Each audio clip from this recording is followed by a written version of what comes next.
What's up, guys? Welcome back to this week's episode of the Fitness and Lifestyle Podcast. Today, I'm joined by a good friend of mine, Joe Tambo. Joe, welcome to the show, mate. Thanks for having me, brother. Absolute pleasure, man. And for everybody listening, Joe is one of the co-founders of a Melbourne-based hype sneaker company called Athletikan, which I'm sure a lot of you have already heard of before. And I'm looking forward to our chat today, Joe. I mean, you and I talk all the time, but it'd be good for the audience to hear a bit about how it all started and what goes on behind the scenes, and I guess what you guys are hoping for in the future with Athletikan. For sure. Yeah, thanks again for having me, DK. I'm sure, yeah, as you said, a lot of your followers have been across Athletikan for the last 3 years. I think you were, one of the first ambassadors / influencers we used. So yeah, that was the other thing, because I want to keep the episode today a bit of a mix between everyone kind of understanding, like I said, like I guess a story behind Athletikan, but then also I want to ask you a few things about actual e-commerce and how you guys go about business. And for those that are listening that are, in the e-commerce world, that they can, take some things away from today as well and start implementing it with their own physical products. Obviously, they're probably not doing sneakers, but I'm assuming a lot of it kind of correlates across all industries, really. For sure. I'll take it back to the start, like you mentioned. Yeah. But yeah, I think, we're definitely, our marketing model and our business model is all about hype. So I'd love to, get the listeners across what it's like to run a hype marketing campaign, hype drops, and talk about our lean business model that we operate with. So 100%. basically, Yeah, well, look, to start that off then, maybe, I'll get you to take it all the way back. You mentioned before about, we were in touch before the first launch, and there's a pretty fucking funny story about that as well. for sure. About my brother. But I mean, yeah, so where did the idea originate from? What was the target market, like the audience, and how, like, what were those initial stages, and did you expect it to kind of turn into what it is now? Yeah, pretty crazy, man. Pretty just crazy story in general. So yeah, I was working in marketing at the Grand Prix. Yep. Obviously working on two pretty world-class events, which was the Formula One and MotoGP. Mm-hmm. My business partner, Robbie, was the founder of Uncle Jack Watches, which I'm sure your listeners would be across as well. We were just having a coffee. We actually we met whilst doing internships while at uni on another brand called Concave. Anyway, we'd catch up regularly, and he just said, mate, I think there's a gap in the market for a sneaker label. There was not really a sneaker label in Australia, e-com focused, using influencers to push, hype runs, athleisure being limited runs, athleisure being at the forefront. Obviously such a booming trend, active wear. So yeah, we saw a gap in the market to create a limited release sneaker, dropping limited runs, creating hype behind the limited runs. Obviously with the angle being an Aussie brand, there wasn't anyone else in that space. Don't get me wrong, when we did pull a trigger and, you get a container of 500 shoes rocking up to the warehouse at that stage, we're like, fuck, where are these 500 shoes going? Thankfully 3 years later, it's funny, you look back and you go, started with 500, we've now in 3 years moved over something like 20,000 pairs. So it's been it's been an insane growth and rapid growth, and very thankful we're here now. But yeah, it was crazy at the start to where it is now, and just how we've built from day one to now. So basically at the start, 500 shoes roll up. Obviously we both had marketing backgrounds, but how do you move 500 shoes when no one knows about you? Yeah.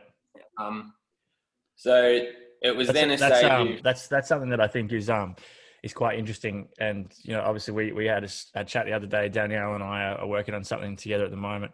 And,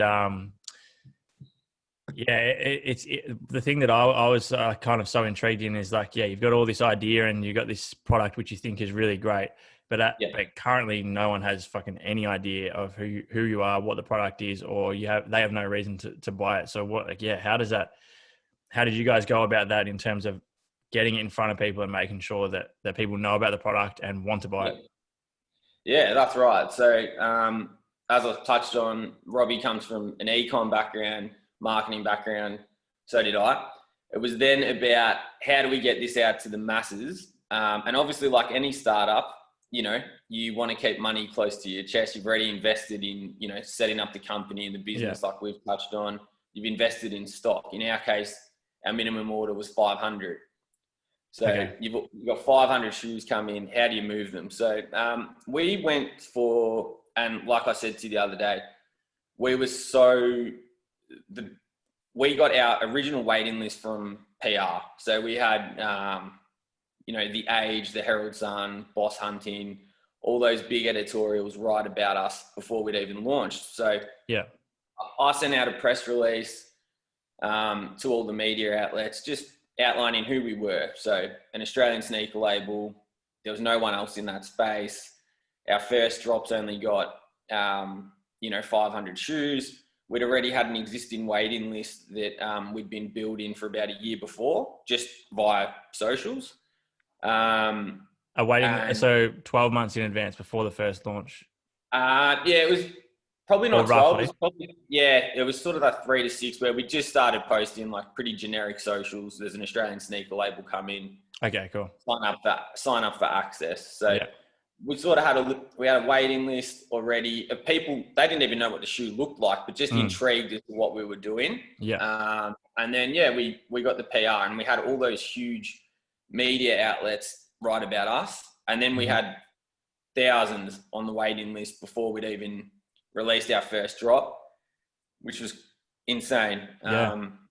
And crazy that we'd automatically had people know about us before we'd released our first product.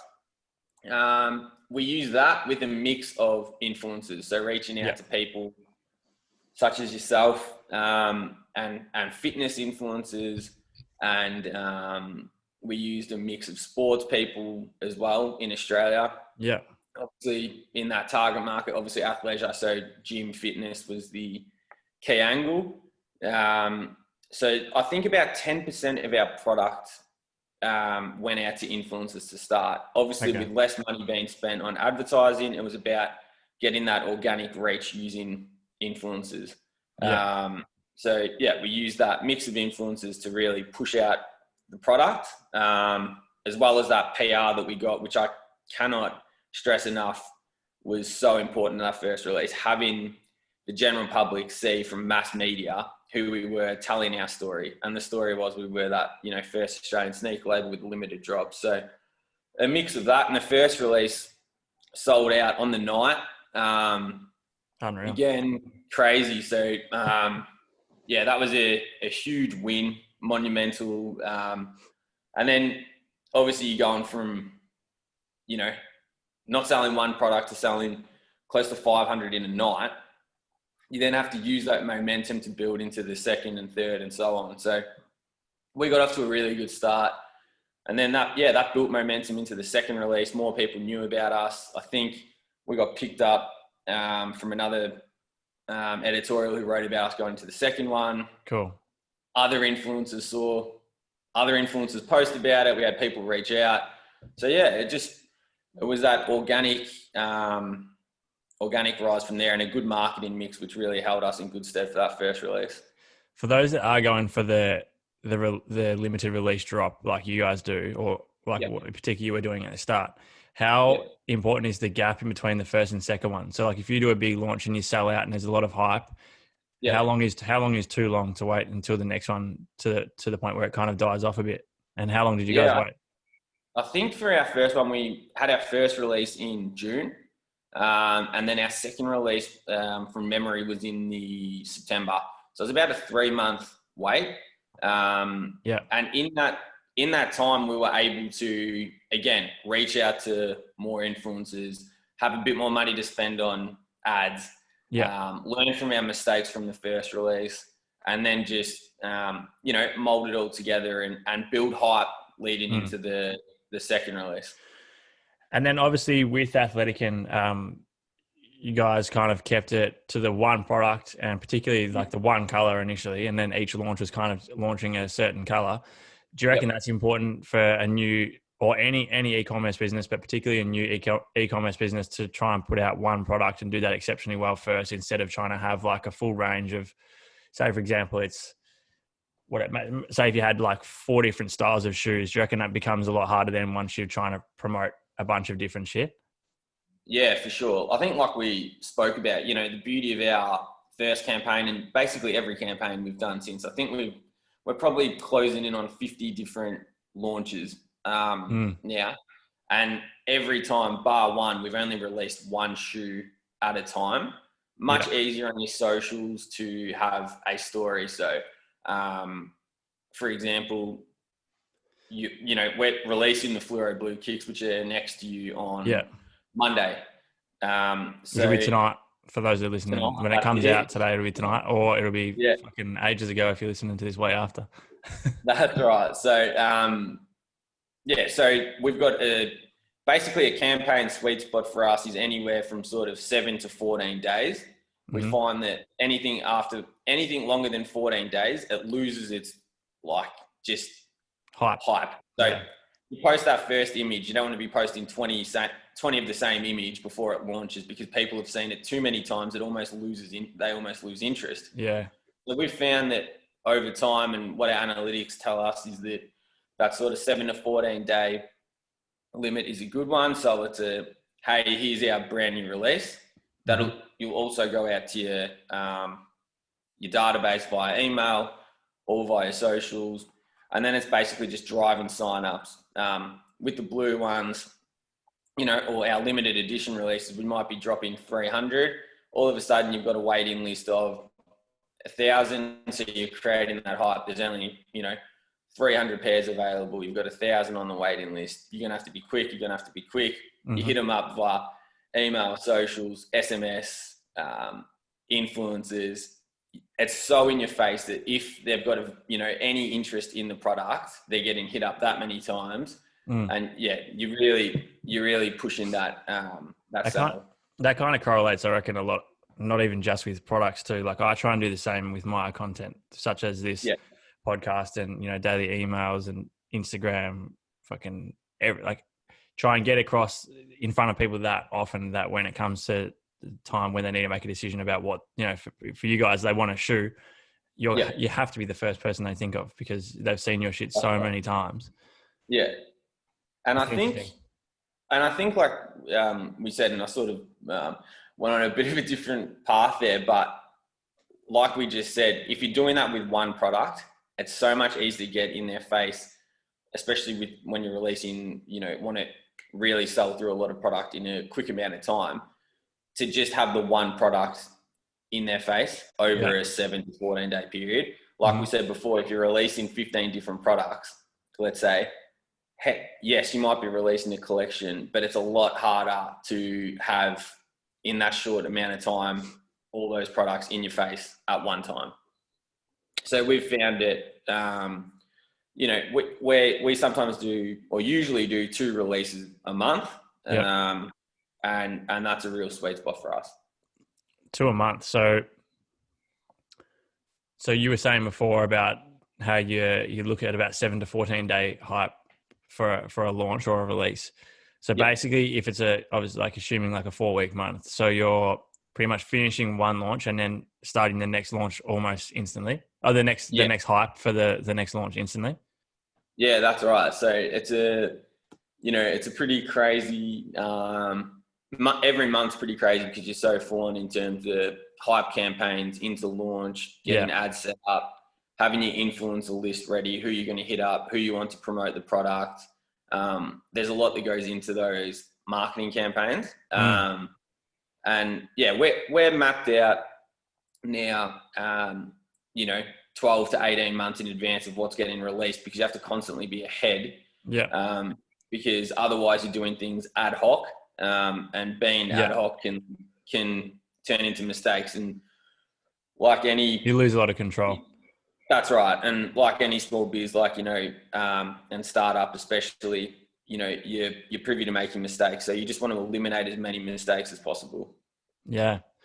Now, this might not be something that you're willing to say on the podcast or whatever. So if it's not, then feel free to not answer. But in terms of costs of a launch, when you include the stock, include the paid advertising, Yeah. hours that yourself and Robbie or whoever else is part of the staff that are working on the launch one compared to how much it's costing you to do a launch now for the same quantity of shoes, like what type of price are we looking at? Because I think a lot of the time people would have no thought to that. Yeah. I know I didn't until, like I said, starting to go down the path now of launching something with e-commerce. And then you start to realize that there's just a absolute shitload of costs, and the costs are probably a lot more than what you expected. So yeah, what does that look like from the first launch compared to what it would be now? I think, without putting an exact number on it, because they do vary, I think it's about, like we spoke about, that getting that marketing mix right. The product cost is variable based on what you're ordering. Yeah. And for example, with our manufacturer now, because I've built a relationship and a rapport, and we've worked with them for years now, you can get your minimum order quantities down. So instead of having to invest in so much stock, you get your minimum order down. And if you're running a product-based business or e-com biz, that's number one, your order quantities. In terms of advertising, if you're spending money on influencers or ambassadors, you want to make sure you're spending money on the right ones, because otherwise your return on ad spend is lower, which, there's money basically lost just wasting there. money. Yeah.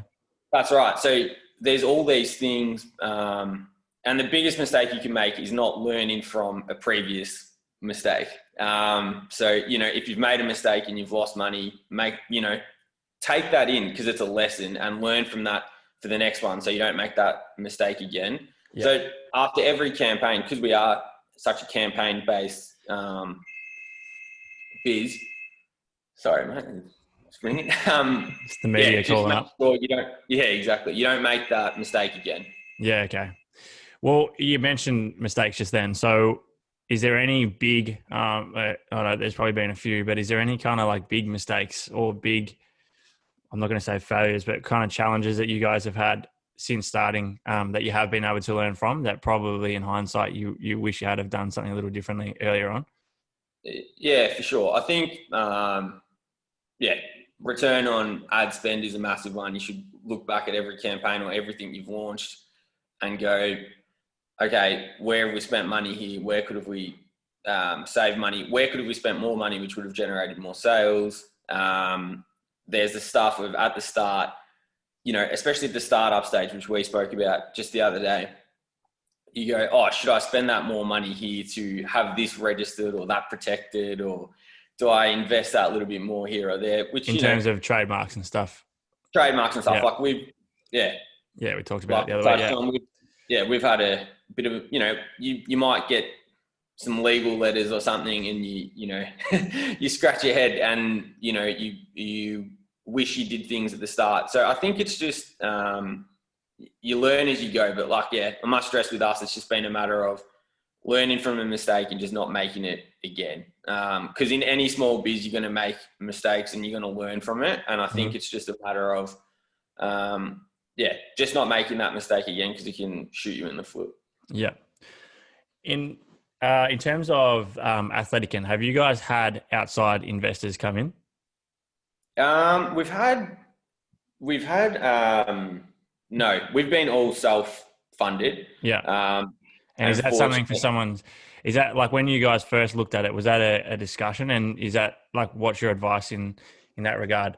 It probably depends on what type of business you're looking to launch, I guess. But would you recommend trying to be basically self-funded for as long as possible, if that's an option? Or if it's an option, I think for us it wasn't even a question, because obviously if you're self-funded, you're self-made, and things are a lot easier. And I think like we've spoken about, I think when you're starting, or if you're looking to start a brand, for us, collaborations have been such a massive winner, and having faces of the company. So I don't know, so like to the audience listening today, or, you know, we've had a lot of, we've done a lot of collaborations, e.g. like a Nike Jordan shoe. You know, our first collaboration was with Will Sparks, who obviously you train. Yeah. And obviously Will's like a legend and, you know, has so many followers, but we, like, yeah, when we did that shoe with Will and having a face to the brand that made sense. So like Will ticked all Yeah. the boxes, Melbourne based, huge following, cult following. You can't Yeah. underestimate that cult following. He's got diehard fans. You know, loves the gym. So for us, and DJ, for us, you know, his audience is a similar demographic to us, loves the gym. We're athleisure, Melbourne based. We were Melbourne based. That collaboration, like, just made total sense. Ticked all the boxes. Yeah. Ticked all the boxes, and having that collaboration and him bringing out his own Will Sparks X Athletikan sneaker. I think we had 2,500 signups for the first release. We only had 400 shoes. So you can imagine the hype behind that. We had pedestrian right about it. Those shoes sold out in like 14 minutes, something crazy. And my point with that is, I think if you're looking for an investor or you're looking for someone to be the face of a company, or you want to give, you know, some equity in your new business to someone, maybe it's having a face, because if you don't have a story and you have a face, they're the ones that can generate that PR and that automatic interest and following in your brand. Yeah. Right. That would be. Yeah. That makes sense. In terms of like, obviously the difference between the business in terms of the, you know, you're following the customer base and, you know, even like quality of shoes and the amount the volume you're pumping out now from the start compared to now is obviously night and day. So, do you guys have like, I guess, benchmarks or like kind of like a bit of a checklist that you check off to when you get to a point where you want to like increase things, whether that's, you know, bringing on staff, whether that's, you know, looking at, like, I don't know, like putting more money into the business, where you're trying to like level up? Is there certain benchmarks that you meet, and then once you reach that, you kind of go, all right, what's our next step to kind of increase this and build it even bigger? For sure. So, you know, I think any small business, you know, should have a cash flow, and it's important to build that cash flow out 12 months, basically revenue minus expenses. Yeah. You know, that's what a cash flow is in cash at bank, because as soon as you've got a cash flow, you then know, oh, cool, we've sold 500 shoes this month, but hey, we just spent, let's just call it, I don't know, 50 grand. So you're not actually there's no money being made. So having a cash flow and having your rev minus expenses, as simple as it sounds, you need that, and that needs to be projected out 12 months to know what your bottom line looks like, what your cash at bank looks like. For us, you know, as I said, we're working, you know, you've obviously got strategic plans up to sort of 3 to 5 years where you want to be. But you've also got your day-to-day and your monthly cash flow. How many shoes we need to sell a month, what's launching that month, when we're ordering stock, because stock's such an expensive thing. You know, with us, like I think I mentioned to you, we've got a 3PL now. Yeah. Those that don't know, a 3PL is a third-party logistics company which basically pick and pack our orders. So we're in our office on Lygon Street. We've got Robbie and I looking after marketing. We've got Matt, who you know as well, Matt Harrow, who's been on board basically since day one. Yeah. He's our shoe designer and content creator, absolute whiz.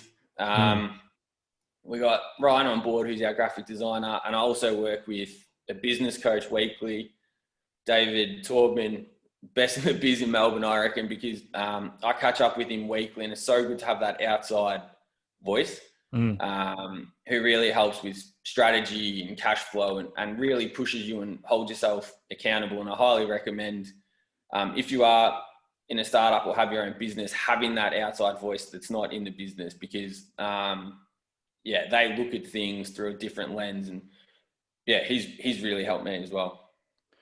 Awesome. What I was going to ask, and this kind of goes back a few few steps probably should have asked you at the start, but fuck it, I'll ask it Yeah. now. How important is it to know exactly who your audience is? I mean, obviously you would just fucking love for everybody to come and buy a pair of Athleticans and for everybody to want your shoes, but you can't Yeah. market to everybody all the time. So how important do you think it is to be able to niche down and decide exactly who you want to target to? And then even if that means, because, you know, I think I reckon a lot of business owners would probably feel the same way. Like I definitely did when I was trying to niche down to decide exactly who I want my content to be for, because you go, oh, I want, you know, like I was thinking I want my content to relate a lot to this kind of group of people. But then Yeah. I would almost also have a thought going like, oh, but I know I can still help these people as well in some way or another, but I'm kind of like pushing them aside to focus on these guys. So how important is it to Yeah. figure out your target audience? Very important. I think, Oh, I next think, question. yeah. I think just wipe that one away. I Yeah. think, you know, your audience, especially now that we've been, you know, doing this for 3 years or just over 3 years, your audience tells you what they want and what they like. Yeah. And I think when you go through your social grid, similarly to you, DK, or what content you put out, your audience will respond in a way that tells you what they like or what they want. Yeah. And for us, like our brighter colored shoes, our audience want that. So you've got to feed them that. And, you know, we... is that something you're doing from, is that information you're taking from comments on socials? Is it surveys? Is it word of mouth? Like how are you getting that feedback? Yeah, I think it's there's a number of things. You know, there's the sales analytics. So the sales are strong. Yeah. Our waiting list numbers are strong. The analytics on our socials in terms of likes and comments and engagement are strong. Mm-hmm. So you don't want to, for us, like we know that not everyone is going to wear a bright colored pair of shoes. Yeah. But so we're still obviously going to release our more neutral tones and stuff like that. But our audience is also so strongly focused on those brighter colors right now, and they love that. So you can't neglect what your audience wants. And I think some business owners or small business, a mistake you could make is being in your own head, being like, hey, I want to do this, but your audience isn't responding to that. Mm-hmm. So you need to identify what it is that your audience is telling you and what they're liking and catering to that. Yeah. And then obviously still, still releasing and still putting out products that cater to everyone. I think our demographic, it's easier for a product-based company to go through analytics and go, hey, where's our audience from? What's their age demographic? What does their profile look like? Yeah. Whether it's for you, how do you sort of pick up on your audience and those sort of things? Before I answer that, another question I've got for you on that topic though is like, I don't know if it's like that, if this is similar with like a physical product, but do you kind of have to detach yourself from like what you kind of are emotionally attached to? So say for example, you fucking love this shoe. Yeah. And you're just like, this is going to do so well, but then the feedback's not great. And then you've then kind of got to go, you just kind of got to accept it and move on and focus on what they want and stop trying to push the same thing. 100%. Like literally, sometimes you might think, and I'm sure people listening today who have their own business or their own startup, you think you're producing gold and then your audience tells you otherwise. So, and that's why it's so important to listen and engage and look through your social grid, look through your analytics and constantly analyze that, because your audience does tell you what they like and don't like, and you've got to, you've really got to cater for that. Yeah, this is what I not struggled with, but what it took too long to figure out early on is because when I first started as a PT, and this applied for in-person and online, I was just trying to cater to everyone. So like if someone wanted to do a bit of boxing training, we'd do boxing. If they wanted to do a circuit, we'd do circuit. If they wanted to lift weights, we'd lift weights. But the whole time I knew that my best service was offering, resistance and strength training and then high intensity interval training and kind of also obviously teaching people about nutrition and long-term sustainability. So it wasn't until I then kind of just said, all right, from now on, if I get a potential client who wants to do this, but that's not what I want to do for the hour, even though that's potential money that I could make, from now on, I'm going to say no and refer them to someone that I know is good in that field. Same with my content. Like I look at my analytics now, and majority of my target, or majority of my audience is female, which obviously has a bit to do with the stuff with Keep It Cleaner, and then obviously a lot of the clientele that I train are female. So the content I put out now is more focused on females. Obviously, I still love working with males as well, and athletes and that type of stuff that I have a passion for. But if all of my content is around, say, professional athletes, even though I enjoy working with them, the majority of my audience are not professional athletes. So I'm kind of like pushing uphill, basically. Like I'm kind of going against what is right in front of me. So now building out female courses, all that type of stuff, and try and target the content towards what the audience actually wants. And that comes with, even looking at the downloads on these podcasts, or the engagement on certain social media posts, or just doing surveys and stuff like that. You can figure it out pretty quickly.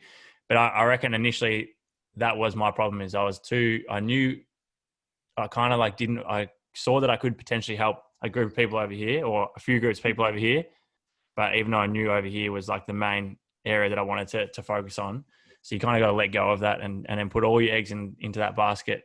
Because the thing is, if someone searches up my name, and I just help fucking everyone and a bunch of different people, but they want help with, strength and resistance training in Melbourne. If they search strength and resistance training in Melbourne, then ideally my name's going to be the one that comes up, because that's what all of my content is around. So yeah. I agree. And even with us, our indirect competitors are Nike and Adidas and these huge global brands. And even before we started, but we saw an angle to be the boutique alternative, limited run. So, hype. So when people come to our socials or our grid and you go through and you look at it, and athleisure, you go through and you see the hype with the imagery. I think you do a great job of it too. Your graphic design work on your EDMs and stuff. Yeah. I think a lot of small businesses sometimes neglect the EDM storytelling. Yeah. Where I think like graphic design, that's where you can't just have a social presence and a website presence and then not have it via EDM, because that's where your database receive comms, where you can tell your story more and more. My two most engaging platforms is definitely this and the emails. Like emails for me is like is probably the most important, really, because I mean, in the end of the day, if Instagram crashes tomorrow, if for some reason podcast crashes, like all of a sudden you have no audience. Exactly. And you have to constantly build, like we've spoken about, all the time, building your email database is so important, because that's where, those leads and that audience is your audience. So, before we wrap things up, brother, obviously we touched on before the next release. So, along with the fluoro blue that's coming out, which for those that are watching, you can see it here. If you're not watching it, then just imagine it's a sexy looking shoe. It's a blue, sexy looking shoe. What's next for Athletikan? Like, you guys got any big plans, or what's the next kind of 12 months look like for you guys? Obviously just much the same in terms of releases. 2 releases a month, new styles, moving into apparel as well. So you've got some on, obviously. So exciting times with that. Very nice. But heaps of shoe releases, new sneaker releases, more collabs. I know we touched on before the collab with Will. But collaborations are such an important part of our business, and using, and I can't stress enough, if you've got a product-based business, you should look at doing as many collaborations as you can, because you're reaching a whole new audience, and they turn into your customers too, and you're reaching such a broad audience with collabs. So we've done collabs with a lot of UFC stars who have millions of followers. So more collabs, shoe releases, new sneaker styles, apparel. So heaps going on in the next 12 months. Unreal. And you were kind enough to offer the listeners. I think we'll run this for the next week, so this will last for a week. For those that are watching, or if you've seen on socials, the blue shoe, or I guess any other shoes that are in stock at the moment on the site. If you use the code DK15, you'll get 15% off your next purchase. So make sure you go and use that. Hopefully you're on the VIP list for the launch tonight if you're listening on the Monday. But Joe, thanks for joining us today, man. It was good. Thanks for having me. Hope the listeners got some stuff out of it. 100%. Guys, thanks so much for tuning in. If you're taking some value from today's episode, please do take a screenshot of this and post it up in your story for me. Tag myself, tag Athletikan. I'll also have Joe's social handles in the show notes as well. Again, thanks for joining us, man, and we'll chat again soon. Thanks, mate.